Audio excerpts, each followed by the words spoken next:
I'm really setting myself up for failure with this video. The reason for that being I'm going to be showing you the builds for every single champion that I pick inside the live arena in Raid Shadow Legends, so you guys can get an idea of how late game players are building their champions. So whether it be gear sets, whether it be the stats on them, awakenings, blessings, right, all that sort of good stuff. So to get into it, we're going to hop straight into it here. I have basically every champion that I use tagged with the favorite option.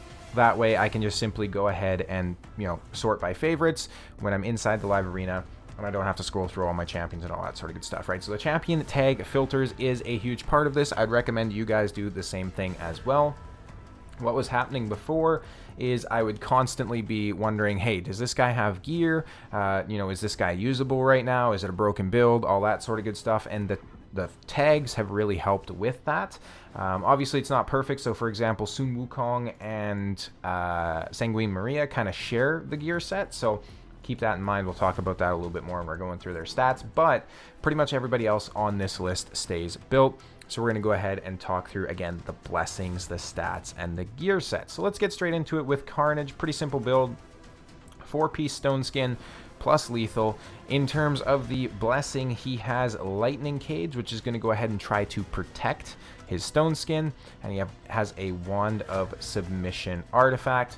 In terms of the stats, this is what he's sitting at on base form. So 6100 attack, 284 on the speed, 101, 336 on the crit rate and crit damage, and then 427 on the accuracy. Now, what I would recommend if you're trying to build Karnage is to go ahead and do an accuracy main stat chest plate instead of attack. And the reason for that is with the attack, he's putting people in the ground quite quickly, sometimes even support units. So like Harimas, sometimes UDKs, those sorts of things. And you really don't want him doing that significant of damage, because with his A3, for example, you essentially want the third hit to be what actually kills the enemy, because the first hit is going to place the block actives, which are protected.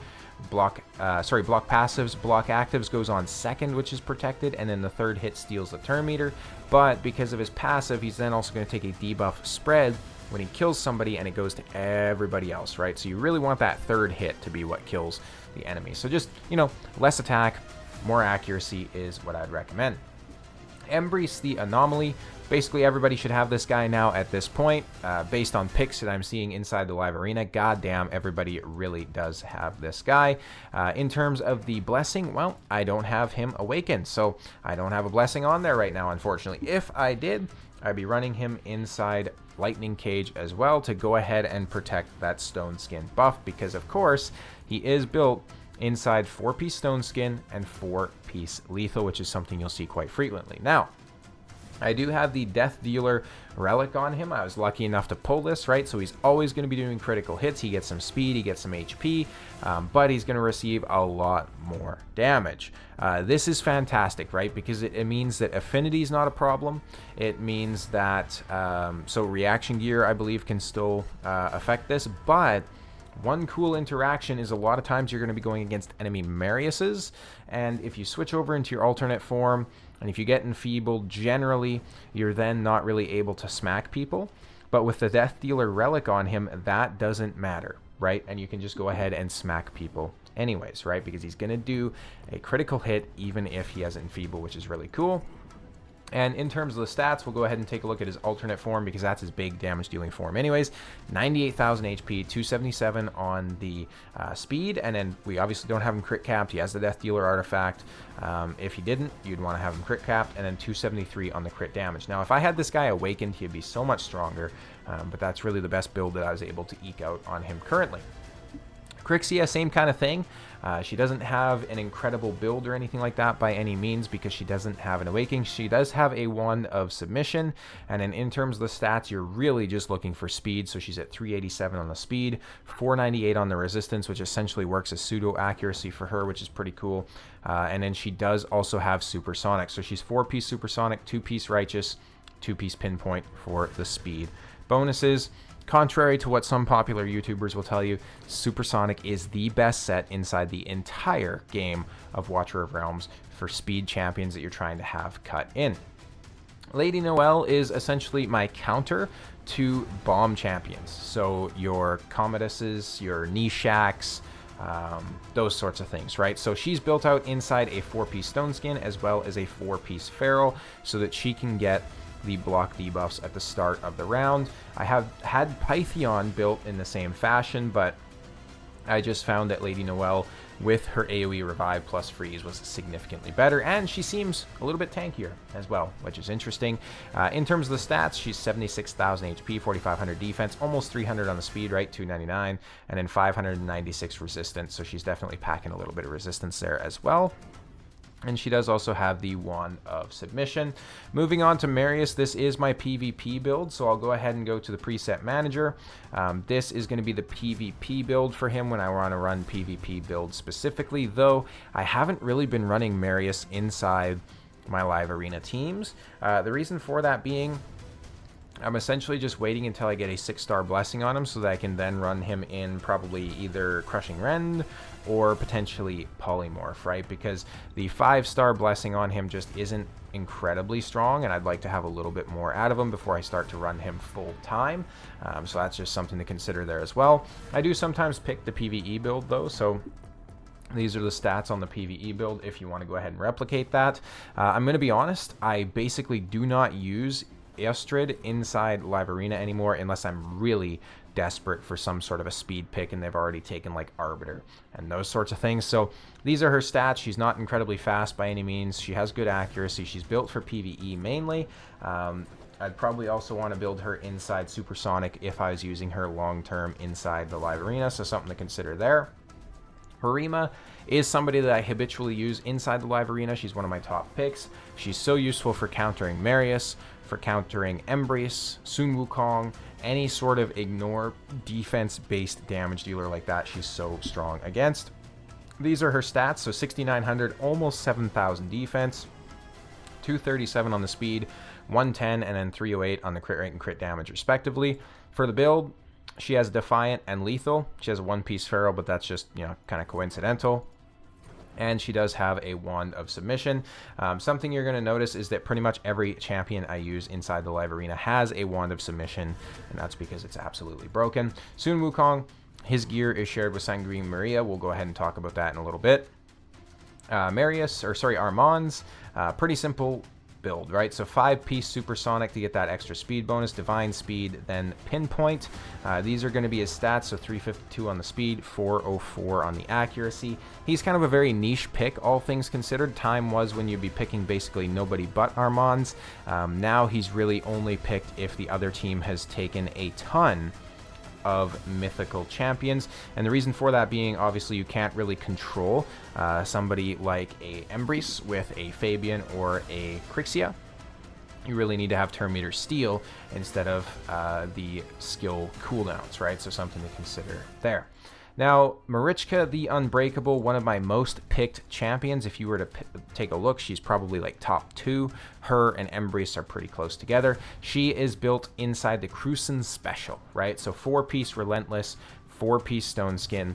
She can get extra turns. She can kind of counter being locked out in that way, and she can make sure that your team survives. These are her stats, so 454 on the resistance, over 100,000 HP, 4,600 defense, 263 on the speed. If I were to critique this, I'd probably make her a little bit faster or incredibly slow, one or the other, right? So kind of your choice. Aspect of Sarath on her. The reason for this is if you're going against a Georgid, if you're going against a Ayasu, if you're going against a Sun Wukong, anybody who can do big single target damage, Rotos, right? And you have a Maritka, what your enemy is going to try and do is try to take out the Maritka so that she then wastes her revive passive. Then they're going to try and take out everybody else on the team. So having an aspect of Sarath can really foil that plan and make it that much more annoying for them.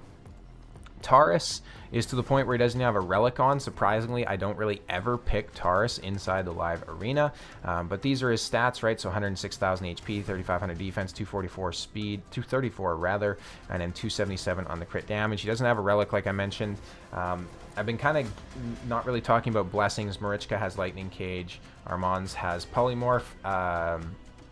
Harima actually has temporal chains, right? The reason for that being, and I didn't really talk about this, so perhaps I should, but she has temporal chains so that if I'm running her against, for example, a Rotos or, you know, again, a buff-heavy team, she's going to help to slow them down, which is fantastic. Obviously, if you have her 6-star Awakened in today's meta, I'd probably not recommend running temporal chains because you're going to get clapped by a Marius. We have our Ultimate Death Knight, who's also built inside Aspect of Sarath for the same exact reasons that I mentioned for Maritka. He is built a little bit differently now, though, so he has 4-piece Stone Skin, used to have 6-piece, but now he also has a 4-piece bolster plus a 1-piece protection. So he's bringing a massive shield that's almost 20,000, right? It's going to be like 18,000 or something like that. 650 resistance, very, very well built. He's in Lightning Cage to protect the Stone Skin. Pretty straightforward. We have Donatello, a new addition to the team. He just got booked out as of yesterday. As you can see, I got like as lucky as could be with the books, which is pretty awesome. In terms of the build, he's rocking 82,000 HP, 260 speed, 4,500 defense, 282 resistance. Definitely want more speed, more resistance on this guy. I haven't had a chance to really fine-tune the build because, again, he just got added to the roster. But he is built, same thing as UDK, inside bolster, inside Stone Skin, just bringing more survivability if needed against some of those other teams, right? My Arbiter is built pretty simple, lots of speed. She's got 400 speed. She's inside a Gilded Pinion because it gives her a lot of speed. Our Donatello doesn't have a relic on either, by the way, so at some point I may put a Wand of Submission on him.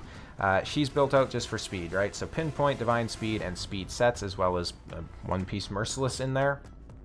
Freya is a bit of an interesting unit, so she's bringing shields, survivability, all that sort of good stuff. As you can see, she's crit capped. She's kind of slow, lots of defense, a little bit of HP. She's crit capped just so she can do some damage. She's not built for damage, really, right? Like, she's not in Savage or anything like that, but she certainly can still smack.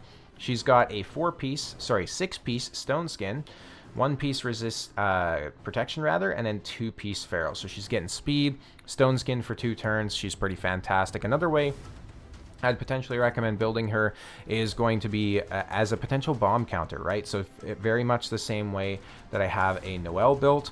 The reason being is her A3 can cleanse.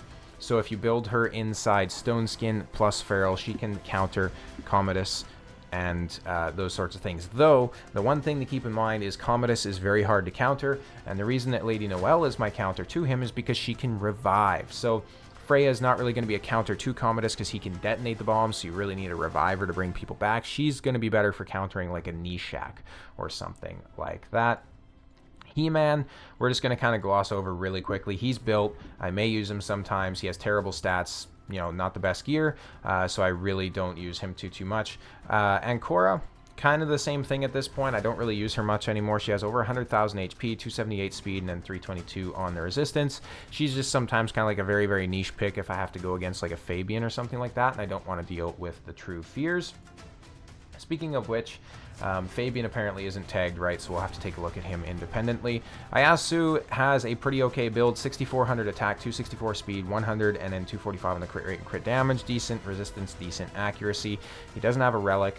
We're really just looking to have him come in with his A2 potential block revive smack on like a Sun Wukong or something like that, right? So he's also built out inside Feral Stone Skin, so very much the same kind of idea as, again, a Maritka, as you know, a Noelle, as a Freya, right? Just countering those bomb champions, countering the bullshit that might be thrown at you. So really just not needing to worry about burns, poisons, bombs, all that sort of good stuff. Freya has temporal chains. Arbiter, of course, has the intimidating presence, and then Donatello has Lightning Cage. We're on to Lamasu, who has more of a PvE build, but she's still very fast, and she's got good accuracy and good resistance, so that's kind of, you know, how she slots in. Again, she's a PvE build, though, so her stats and her build aren't necessarily optimized for PvP. Nishak doesn't have any gear right now, but if he were going to, he would actually be inside the Ratman gear. So this is how that would look. This would be his stats: 5,200 attack, almost 5,300 attack, decent speed, okay accuracy. I'd probably recommend having more accuracy and way more attack on him if possible, but I don't have a very high awakening, which kind of hurts it certainly. We have Stone Skin, pinpoint and crit damage set on our Leonardo. So Leonardo is also built out inside 2 pieces of reaction, and I usually run him with Donatello. If you can't meet those requirements, I would recommend instead to have him inside a 4-piece stone skin to make sure he can survive initially. 5200 defense, 274 on the speed, 102 and then 249 on the crit rate and crit damage. I will at some point take a look at switching my Harima gear over to him. I just want to get some sort of an awakening on him first, because as of right now, at least, he's kind of just a niche pick here and there. Hegemon is built out inside a stun set with a little bit of crit rate and a little bit of crit damage and a tiny bit of attack. You can also build this guy, of course, inside you know, the Stone Cleaver set. You can build him inside a Daze set, whatever you might want, essentially, as long as you're picking him, right? So he's kind of just here as a nice little off-meta pick. Sanguine Maria is built out inside Lethal, right? So that's the only thing she has. Her and Sun Wukong share the gear, and it's very much for a reason. Her passive can revive her randomly, so we're not really too worried about having Stone Skin on her, because even if she dies and somebody on the other team dies, she's going to be brought back anyways. And then same thing with Sun Wukong. Every 3 turns, he's coming back anyways, so we're not really worried about having Stone Skin on them. In terms of the stats, this is how we're looking. 5400 attack, 271 speed, 105, and then 272 on the crit rate and crit damage, respectively. Now, lastly, we are going to go ahead and take a look at Fabian, because like I mentioned, he doesn't have the appropriate tag on him, so we're going to go ahead and put him into the favorites tag. My Fabian's built in 4-piece Stone Skin and 5-piece Supersonic, so he's very fast. He's got the potential to cut in with Supersonic. He's at 358 on the speed. The only thing I'd really recommend, give him more accuracy, right? He's only at 300. It's not really that high. He does also have Wand of Submission. Pretty much the rest of the heroes I was talking about, or the champions rather, I was talking about at the end, don't really have artifacts on them, so, or at least not good ones at least, right? Relics, I should say. So Last Laugh Amulet is going to be on the Sanguine Maria. Donatello has Wand of Submission. Journal of Necrotos on Lamasu. Nothing on Ayasu. And then, you know, He-Man just has like a demonic effigy, nothing too crazy. Gilded Pinstone, or Dragonstone, I can't talk apparently, ladies and gentlemen, on Freya. But yeah, that's our build for the Fabian as well. Definitely recommend more speed. I also recommend more accuracy will serve you quite well. Ironically, he does actually have quite a bit of resistance as well, which was not by design. It's just kind of a byproduct of building him, I guess. But those are all the builds for all the champions that I use inside PvP, especially Live Arena inside Raid Shadow Legends. So let me know down below how those builds compare to whatever you might be running on your account. Of course, Discord is linked down below as well if you want to hop in there. Thank you so much for watching. I'll see you next time.